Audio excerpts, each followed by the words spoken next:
El laberinto de miradas es un proyecto expositivo y editorial de Casa América Cataluña.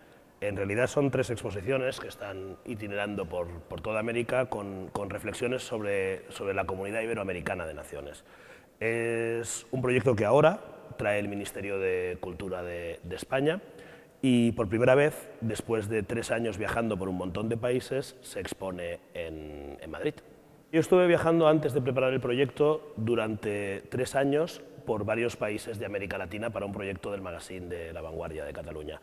Ahí recopilé el trabajo de más de 500 fotógrafos de toda América Latina, de los diferentes países, y había un material increíble. Hubo un momento que empezamos a publicar una serie sobre fotografía documental iberoamericana, pero el material excedía enormemente lo que se podía publicar en el magazine porque se reducía muchísimo. Entonces empezamos a pensar un poco cómo articular este proyecto con la gente de Casa América Cataluña y la verdad es que no encontrábamos la salida. Yo recuerdo perfectamente el momento en el que estaba en mi despacho con fotos y con carpetas y lleno de material y no encontraba cómo buscar un hilo conductor entre todas las imágenes y cómo presentar tantísimo material.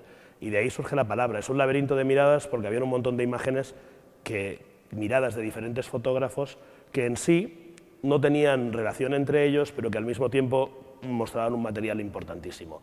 Ese laberinto se ha ido creciendo con el tiempo y yo creo que cada vez es más difícil encontrar la salida, pero cada vez es más interesante perderte en él, ¿no? Yo siempre pongo un subtítulo en la exposición que es un recorrido por la fotografía documental en Iberoamérica. Y es un recorrido porque es mi recorrido y el recorrido de las personas que me he ido encontrando en el camino.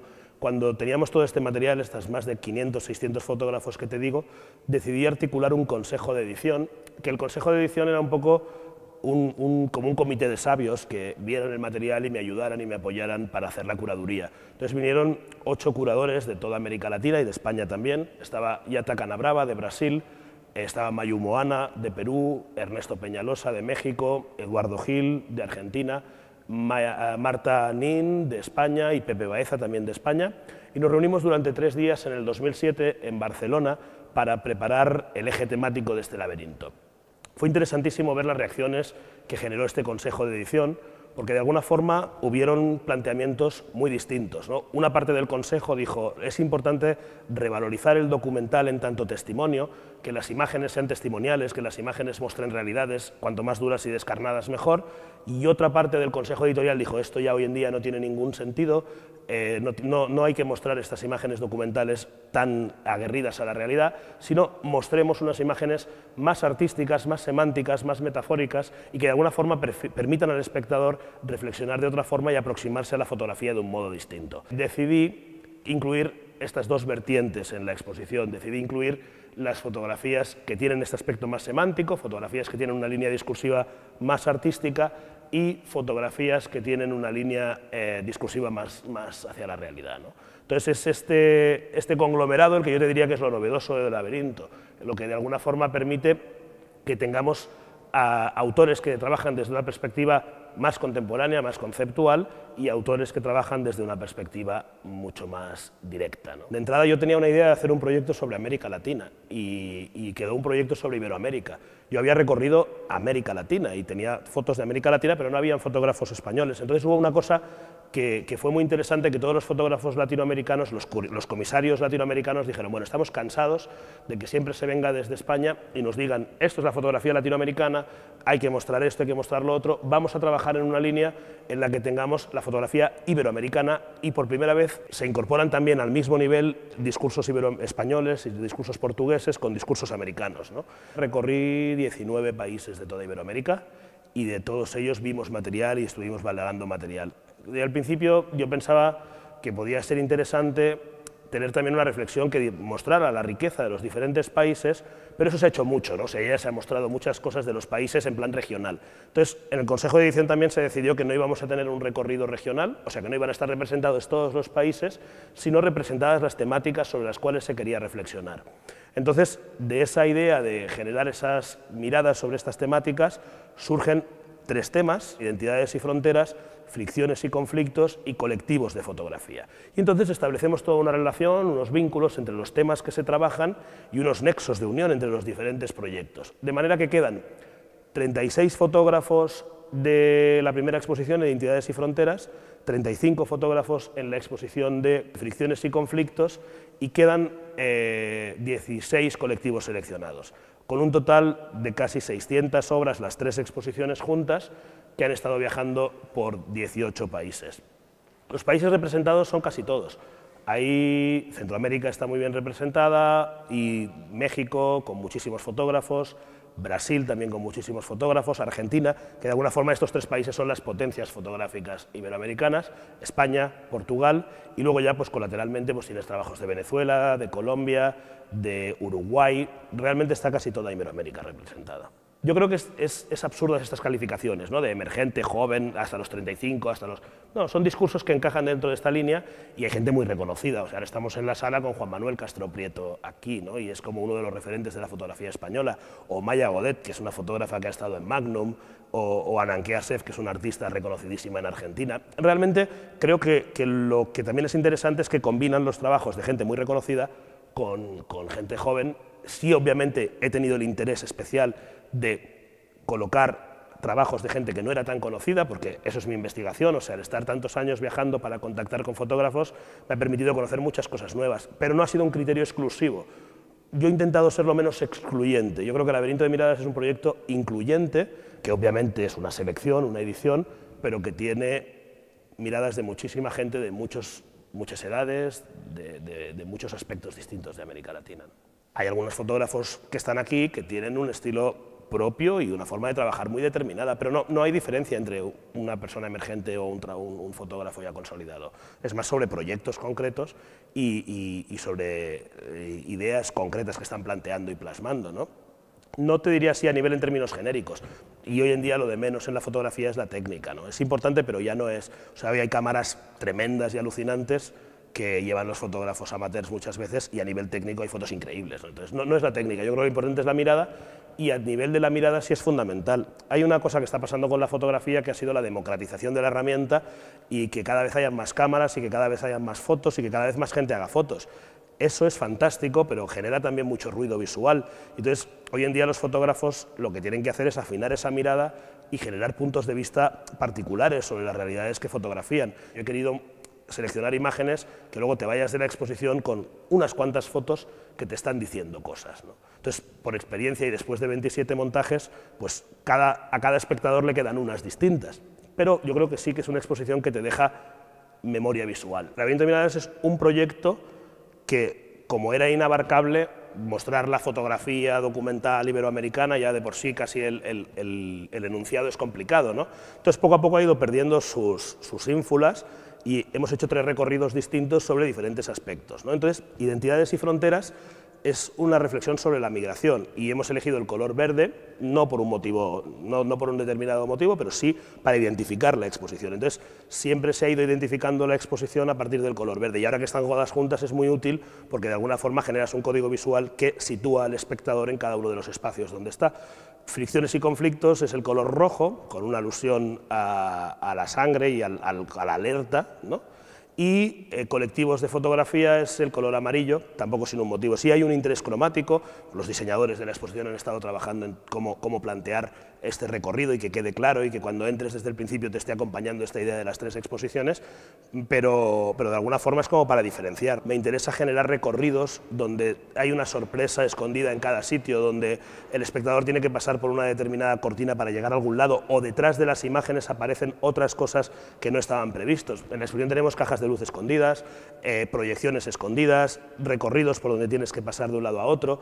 Todo eso es para hacer una museografía de los sentidos, con mucho audio y de alguna forma una museografía envolvente, que en este caso en el edificio de Tabacalera de Madrid del Ministerio de Cultura nos sirve de maravilla, porque es un edificio que tiene toda esa historia a sus espaldas, ¿no?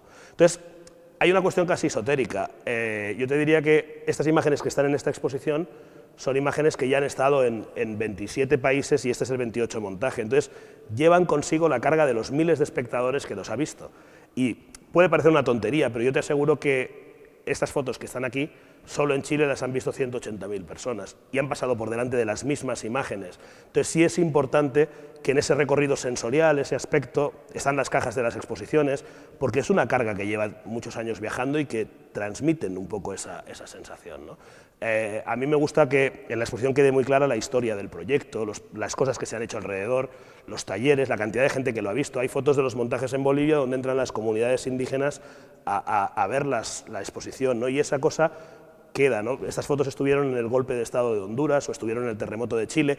Esa historia de América que llevan a sus espaldas también ha ido cambiando y modificando la museografía y ha ido permitiendo una adaptación distinta de la obra, ¿no? Entonces, bueno, es un poco la intención, ¿no? Generar algo que cuando entras te haga pensar en lo que estás viendo. Dentro de esa idea de generar imágenes que sorprendan, también hoy en día las técnicas digitales nos permiten ampliar muchísimo más una obra, nos permite trabajar casi con soportes infinitos, experimentar con telas, experimentar con gigantografías. Entonces, pues obviamente que la idea del formato tiene que ver, ¿no? Los formatos de las obras han estado consensuados con los artistas. Hemos estado hablando, hemos estado viendo cuál sería el mejor formato y entonces de alguna forma se definió. Hay artistas que quieren sus obras muy grandes, que trabajan más en galería y que tienen unos formatos determinados, y hay artistas que les gusta una cuestión más íntima. Entonces, se ha intentado respetar un poco la dinámica de cada uno de los creadores que participan, pero al mismo tiempo generar una exposición que haga que la gente se quede cautivada por ella, ¿no? Desde la primera exposición se hicieron grafitis en la exposición. Y eso ha sido muy interesante y ha sido una de las cosas que es como uno de los sellos emblemáticos del proyecto. ¿Y por qué se hizo graffiti vinculado siempre a las imágenes? Pues porque yo creo que la fotografía es algo que está tomado en la calle, ¿no? O sea, la fotografía es algo, vamos con nuestra cámara, fotografiamos al otro y estamos mostrando una realidad de alguna forma que nos es ajena, pero que al mismo tiempo conocemos a través de la cámara. Esa idea de utilizar lonas transparentes, vallas de autobuses, todo este tema de backlights para la luz, este tema sí me parece muy interesante y es explorar mucho en los discursos expositivos, ¿no? A mí me parece que el resultado genera un ritmo en la exposición interesante, siempre respetando mucho la obra de cada autor, ¿eh? O sea, como que siempre intentando que lo que es la imagen tenga el suficiente conjunto como para que la gente la pueda ver tranquilos y puedan disfrutar de lo que están viendo, ¿no? La primera vez que vi el espacio dije, a mí me encantaría tener una exposición aquí, porque es como un espacio que te habla, ¿no? Si ya te digo que las copias me dicen de su historia, pues imagínate la fábrica de tabacos de Madrid, ¿no? El lugar como continente con el contenido de la exposición, ¿no? Entonces, sí tenía claro que yo no quería venir aquí y empezar a tapar con panelería de último modelo la exposición, sí que también he querido iluminar lo menos posible para que el espacio resalte, pero que tampoco se coma la obra. Entonces, han sido reflexiones que nos han ido llevando un poco a montar un montaje muy industrial en el lugar, respetando muchísimo la fisonomía. En todas las itinerancias, la Agencia Española de Cooperación y los centros culturales de España han ido preparando un periódico, que tenía el formato de periódico, que aquí se puede ver en la instalación del graffiti del final, donde se le regalaba al espectador el periódico de la exposición donde estaba, ¿no? Luego se ha hecho el catálogo, que es un catálogo que desde el principio hemos tenido la intención de que fuera un catálogo muy accesible. Es un catálogo que parece que cuesta en España 32 euros, pero tiene 500 páginas y que cuesta en América unos 35 dólares, muy accesible, porque la idea era que tuviera distribución y que se pudiera conseguir en todos los países donde ha estado la exposición.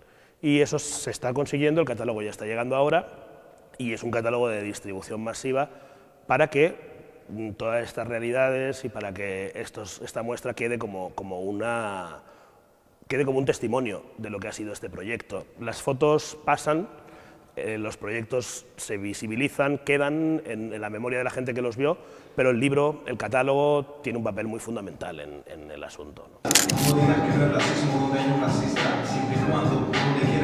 Es la contradicción de cómo cada vez es más difícil acceder a Europa, a Estados Unidos, y que cómo cada vez también culturalmente somos cada vez más parecidos. Entonces el recorrido de la exposición no es lineal, pero empieza por las fronteras, empieza por la frontera de Beni Enzar en Melilla, donde vemos a subsaharianos intentando entrar a España a partir de la valla de la frontera. Luego tenemos las puertas de Europa, donde intentan entrar por diferentes accesos albaneses, latinoamericanos por el aeropuerto, vienen por como pueden. Y luego empezamos a ver ya deslocalizaciones. Vemos personajes que históricamente han vivido en otro sitio. Por ejemplo, tienes a alemanes que viven en Perú desde hace 150 años, o chinos que viven en Portugal, o japoneses que viven en Buenos Aires, o norteamericanos que viven en Panamá. Entonces el fenómeno de la migración es un fenómeno tan viejo como la humanidad. Entonces me sorprende mucho que cada vez nos globalicemos más, que cada vez Internet nos una más, que cada vez hayan mecanismos más comunes. Por ejemplo, en la última parte de la exposición tenemos el hip hop, tenemos los grafitis, tenemos las marchas gays, están las fiestas rave, que uno puede ver que son fiestas o manifestaciones que sería casi imposible diagnosticar de qué país son, porque son ya cosas muy comunes, ¿no? Entonces, ante esa reflexión de ver gente muy parecida a ti, con costumbres muy parecidas, que podía ser de cualquier país del mundo, el impedir el flujo de estos movimientos y más de los vínculos que tiene España con América Latina, me parece muy contradictorio. Entonces, yo creo que el vínculo y el nexo que te va hilvanando la exposición es esa contradicción entre la valla y la globalización, ¿no?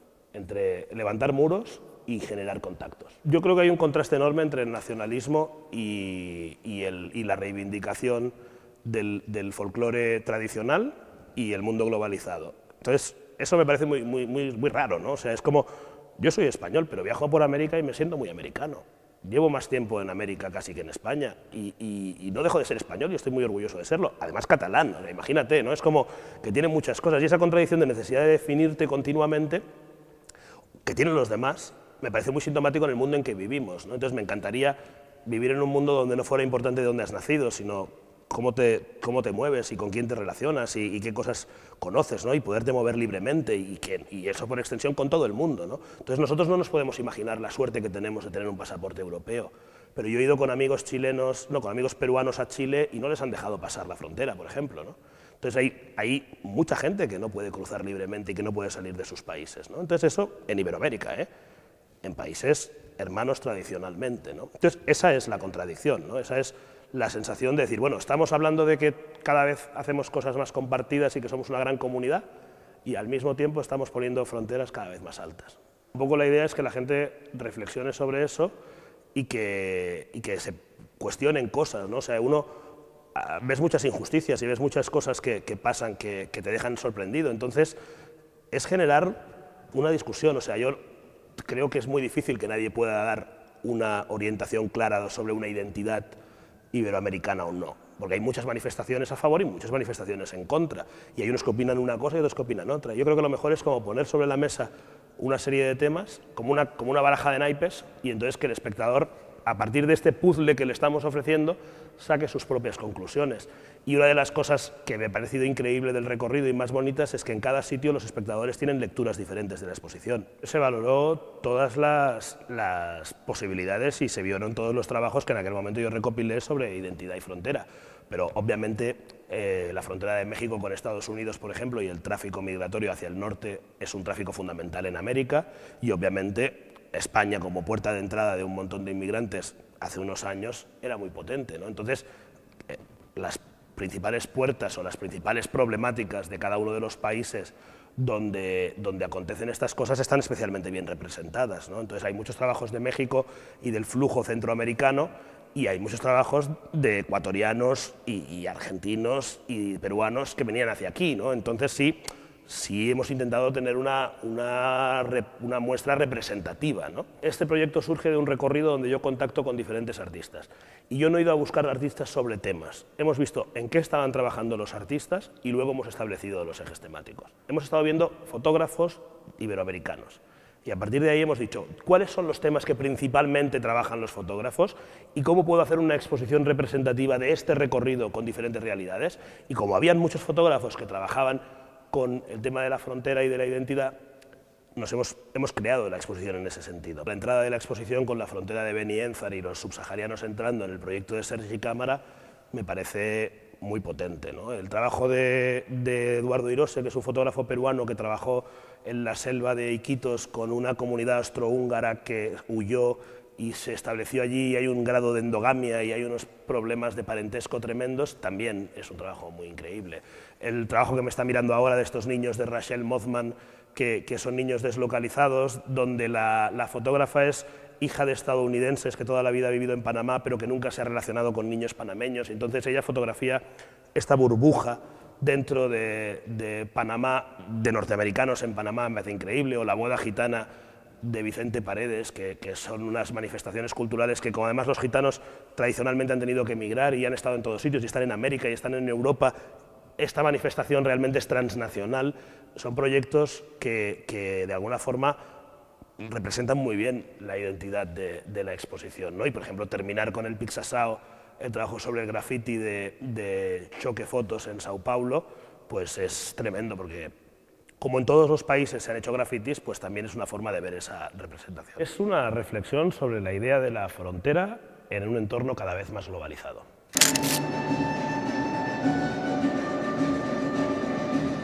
Una de las cosas más duras que he ido viendo en este recorrido por la fotografía en América Latina es la cantidad de fotógrafos que se juegan el tipo por denunciar diferentes realidades que pasan en sus países y que hoy en día, por la masificación de los medios y un poco también porque son cosas que a lo mejor no están en la noticia de actualidad candente, no son mostradas, ¿no? Cómo se implican los autores y cómo están queriendo documentar esas realidades desde una perspectiva muy dura y que no encuentran muchos lugares donde mostrarlos, me pareció fundamental incluir un bloque que hablara de la violencia.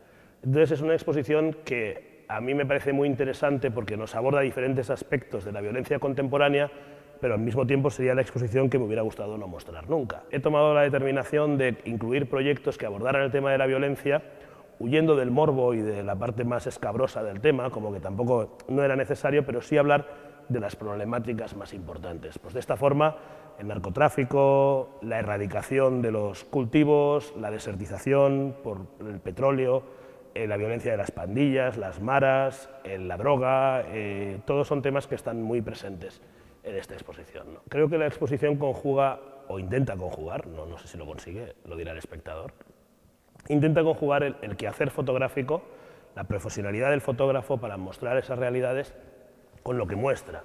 En todo el tiempo es importante lo que describe y cómo lo describe. Y yo creo que hoy en día lo importante de la fotografía es cómo se muestran las cosas, ¿no? Entonces estamos acostumbrados, ya casi estamos inmunizados a ver cadáveres y muertos y todo, porque los leemos viendo el periódico y los pasamos sin ningún problema, ¿no? Entonces, en la exposición he intentado buscar aquellas imágenes o aquellas formas de mostrar que generaran ciertas reflexiones en el espectador, ¿no? Entonces, por ejemplo, en Argentina vemos a la fotografía de Ananke Asef, que son gente armada de la clase media alta, donde todos tienen una pistola, que se compran porque tienen miedo, y yo creo que al espectador le resulta mucho más cercano ver eso que, por ejemplo, ver un tío con la cabeza reventada en una calle, ¿no? Con un arma también, ¿no? Pero simplemente es pensar cómo tienen que ser los mecanismos del miedo que operan en ti para que te acabes comprando una pistola para tenerla en tu casa. Y es algo que está pasando en Argentina, por ejemplo, ¿no? Sería una contradicción hablar de lo bello en términos de violencia, pero cuando el interés es generar ciertas reflexiones en torno a las cosas que están pasando, va más allá de si es bello o no, ¿no? A lo mejor puede ser atractivo, y ya te digo que también ahí entramos en un discurso donde el morbo y la espectacularización de las cosas es peligroso, ¿no? Y es una exposición peligrosa, y soy muy consciente de que la segunda exposición es una exposición que puede generar mucho rechazo o puede estar al límite de eso que denuncia, ¿no? Yo denuncio el doble proceso de victimización. Denuncio cómo a una víctima que ha sufrido se la convierte en eje de una sociedad del espectáculo. Se la victimiza de nuevo porque de alguna forma lo que acaba siendo es doblemente víctima. Una porque es el objeto del delito y otra es porque la sociedad la señala con el dedo como víctima también, ¿no? Entonces, en esta espiral en la que estamos, donde cada vez hay que ver cosas más escabrosas y para que nos llamen la atención tenemos que entrar a conflictos cada vez más sangrientos, yo creo que en algún momento también hay que poner el quiebre y hay que ver las cosas de otro modo. Y los fotógrafos que he seleccionado, muchos de ellos, intentan ver las cosas de otro modo. De forma aislada, la de fricciones y conflictos tiene una entidad muy concreta, pero bueno, tampoco la puedes frivolizar poniendo cosas más suaves, porque el tema es muy duro. Entonces creo que las tres exposiciones en sí montan un proyecto y es un conjunto que ahora aquí podemos ver en su globalidad, con lo cual no me gustaría que nadie viniera y hablara de la violencia en América sin que viera las bodas, las fiestas y las manifestaciones más amables, porque es un punto para aproximarse a una determinada realidad, pero es que obviamente no es la única realidad de América Latina, hay muchas otras. Yo he tenido, no sé si la suerte o la desgracia, porque en unos momentos es una cosa o la otra, de tener un contacto donde recibes muchos ítems de forma exponencial, porque si tú haces un proyecto fotográfico, tú analizas ese proyecto que estás haciendo tú, pero yo llegaba un día a Guatemala y me contaban todos lo que pasaba. Y esa cantidad de realidades y de tanta gente vinculada a tantas cosas que están pasando es una de las cosas que tiene la fotografía como herramienta fundamental, pero al mismo tiempo es durísimo, ¿no? Muy duro, muy duro. Yo creo que el proyecto de Sandra Sebastián sobre la violencia en Guatemala es un testimonio directo y desgarrador de una problemática. El trabajo del colectivo MR de Perú, con la caja de luz de las fosas de Putis, es una muestra de que cómo al final, aunque se maten a 100 personas como fue el caso de esa fosa, la verdad sale a la luz, ¿no? Y se conocieron los culpables, y esa caja de luz en el suelo sacando a la luz la verdad me parece como muy metafórica. O el proyecto de Patricio Krücker, que son los excombatientes de la guerra del Chaco, que es como pensar que, bueno, que toda esta gente en una guerra sigue viva todavía y han vivido todas estas injusticias. O el proyecto de Clemente Bernat, de la exhumación de las fosas comunes en España del franquismo, ¿no? Como esa parte de nuestra historia que todavía tenemos que pensar y que reflexionar, ¿no? O la deforestación en el Amazonas de André Viera, o la caza indiscriminada de Ricardo Cases, ¿no? Hay muchas cosas que te van como llevando, hay muchos proyectos.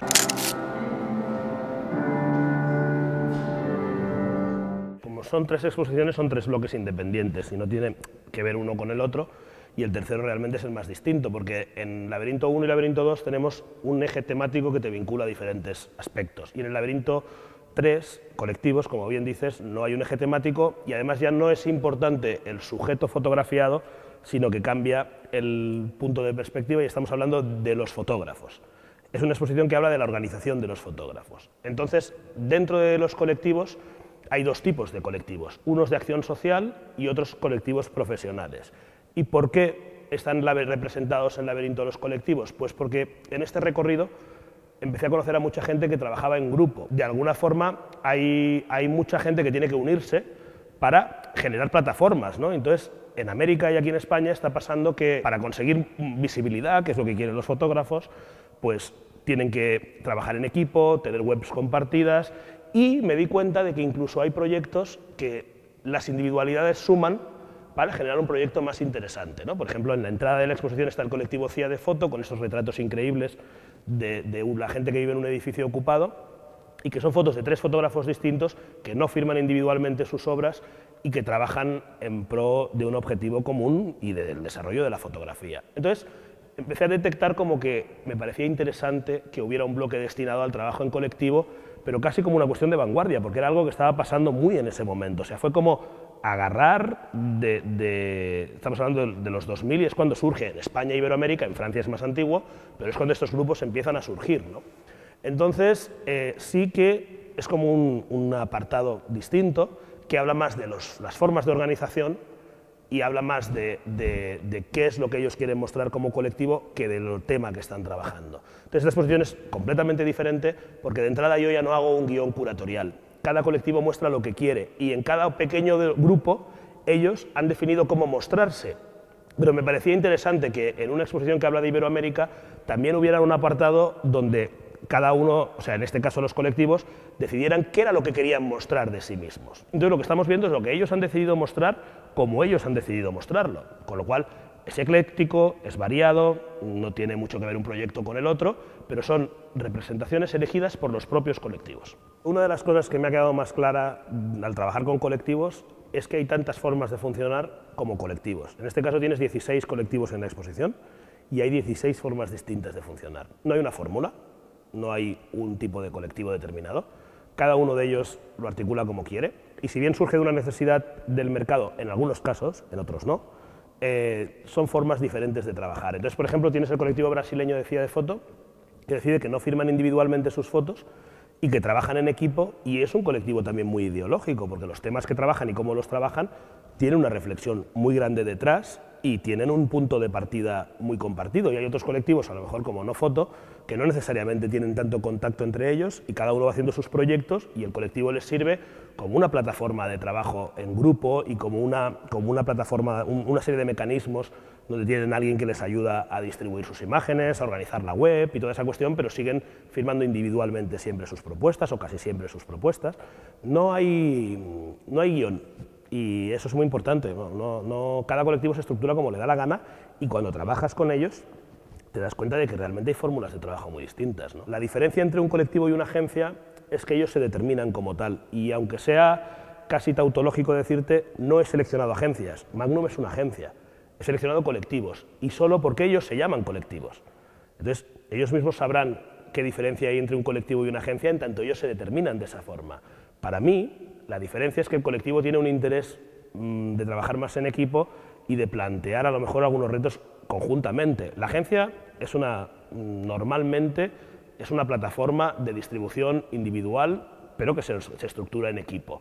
Y un colectivo puede ser una plataforma de trabajo compartido. A veces no lo son necesariamente, pero si ellos se determinan como colectivos, pues es importante. Es muy difícil hablar localmente hoy en día, ¿no? No te sabría decir si tiene una relación directa, una cuestión localista o la globalización, ¿no? O sea, hoy en día los fotógrafos de Brasil han viajado a Estados Unidos todos, han estado aquí, han estado en WordPress Photo y han tenido la masterclass y han vuelto. Entonces, si los temas si bien son locales, las formas de representación a veces son compartidas y hay otros que no han salido de su casa. Entonces, no se puede generalizar. Son temas que si generalizas se trivializa mucho, ¿no? Y nadie se va a sentir representado en lo que tú digas. Hay en la organización de cada uno y hay intereses muy distintos. El colectivo, por ejemplo, Argentino Sub, pues son casi gente de izquierdas que, según ellos mismos explican, consiguieron su cámara robándolas en la época del Corralito, algunos de ellos, y se hicieron fotógrafos como una necesidad social de mostrar lo que estaba pasando en Argentina en la época de la crisis. Y luego de ahí se han convertido en fotógrafos, pero tienen una vinculación con sus imágenes muy social y es siempre una foto de denuncia y es una foto muy comprometida. Y hay otros colectivos que trabajan desde una perspectiva comercial y lo que les interesa es vender sus imágenes, ¿no? Entonces, de dónde surge cada uno son de las determinadas realidades. Ahora, que yo te pueda establecer un vínculo si en Argentina hay una necesidad más social, no. En todos sitios hoy en día la globalización impera de que todos tenemos múltiples posibilidades, ¿no? O sea, pueden haber colectivos más sociales en España, que los hay, y colectivos más comerciales, que también los hay. Hay dos tipos de colectivos, unos serían los colectivos de acción social, que son fotos hechas por comunidades indígenas, por ejemplo, el primero es el de Tafos, donde son indígenas que en la época de Sendero Luminoso y de los paramilitares en Perú estaban haciendo las imágenes de lo que pasaba en Ayacucho. Entonces son unas imágenes tremendas, muy sindicalistas, con mucho poder social, que muestran un poco la realidad de aquel momento. Y hay una que me acuerdo perfectamente, que es un juicio campesino, que hay un tipo en calzoncillos con todos los campesinos juzgándole porque había maltratado a su mujer. Esas fotos que están hechas por la misma gente, sería muy difícil que las viéramos si no hubieran sido tomadas así. Luego hay otro que es el taller fotográfico de Guelatao o Fotokids de Guatemala, que son fotos hechas por niños. Y te cuestiona mucho, porque yo las he marcado al mismo nivel que las fotos profesionales, y te cuestiona mucho el tema de la fotografía, porque son fotos hechas por críos de 7 años, ¿no? Y hay algunas tomas tremendas. Eso sería a nivel de los colectivos de acción social. Y luego tienes colectivos profesionales, por ejemplo el de Perú, que hizo el Cholo Power, que quiere un poco reivindicar el poder del cholo, el indígena de Lima, que ya está impregnado de la cultura occidental, y que reivindica con orgullo sus raíces, ¿no? Entonces es muy interesante, porque tienes unas fotos tremendas, muy divertidas, de esa realidad mestiza ya. Y ya es el mestizaje como un elemento de la globalización, pero con unos elementos locales muy interesantes, ¿no? Entonces, bueno, pues no hay ningún problema. O sea, si nosotros fuéramos a grabar indígenas peruanos, probablemente buscaríamos todavía taparrabos. Ellos ya los fotografían con las Converse, con las Nike y en un entorno mucho más globalizado, ¿no? Eso sería uno. Por ejemplo, CIA de Foto, el colectivo brasileño, tiene un trabajo que se llama Guerra y lo que hace es mostrar una guerra inventada en Sao Paulo, ¿no? Entonces ver la manipulación de la imagen en blanco y negro, muy contrastada, de cómo se genera una guerra que no existe. Y el vídeo que tienen es increíble, que es un vídeo con sus familias, ¿no? Entonces, bueno, más o menos serían esos.